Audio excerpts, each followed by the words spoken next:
Preste atenção em mim, eu preciso contar isso. Já contei em algumas igrejas, mas preciso contar aqui, preste atenção.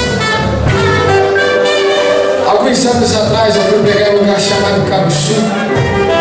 E uma mãe, antes de eu ministrar, ela começa a contar sobre uma coisa que havia acontecido na sua família como dela.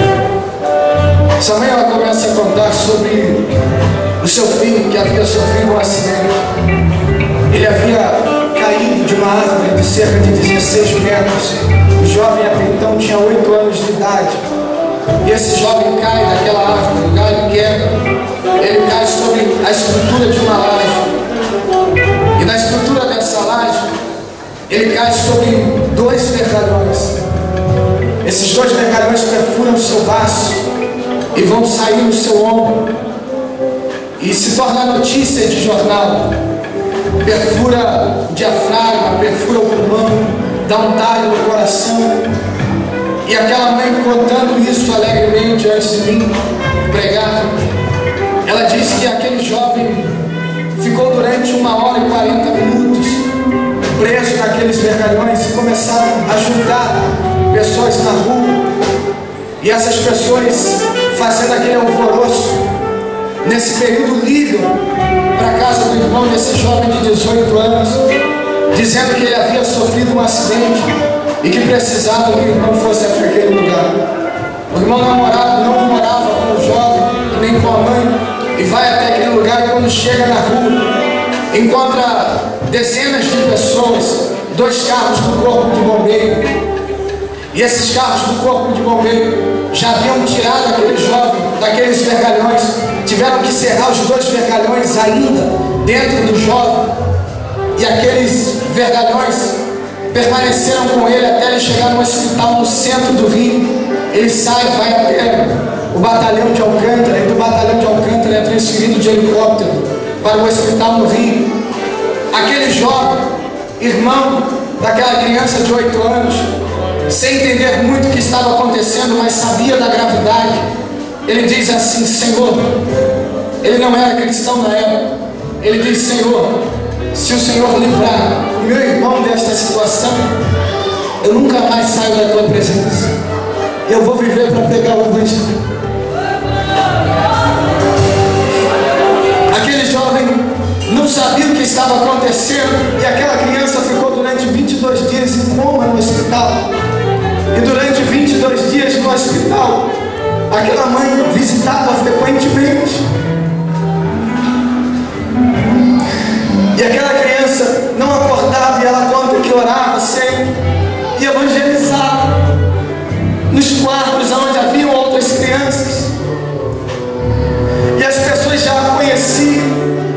E depois do 22º dia, aquela criança mexe com o dedo.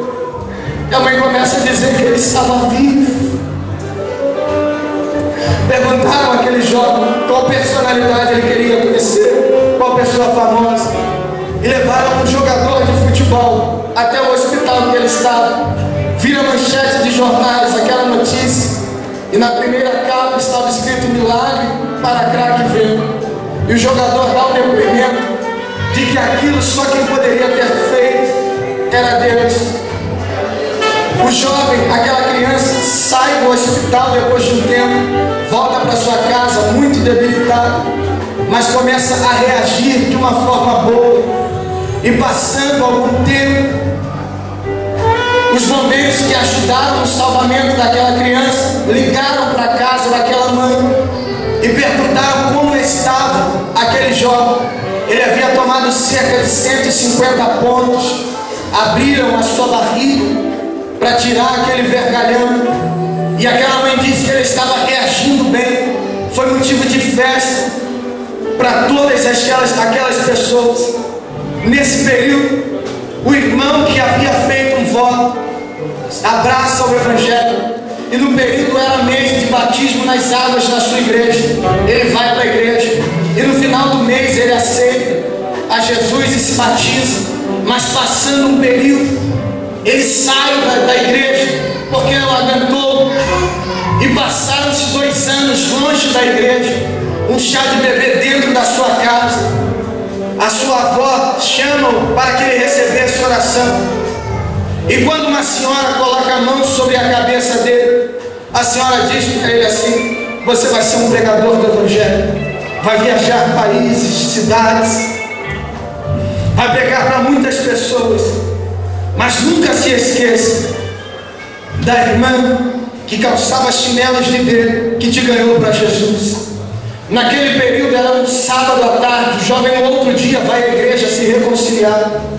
Passando aquele dia ele começa a orar, começa a buscar, começa a ler a Bíblia.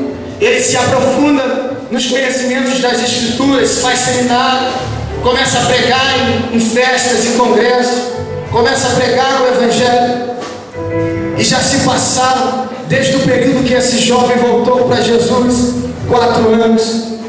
E hoje, pela infinita bondade e misericórdia de Deus, Pai, eu sou um pregador.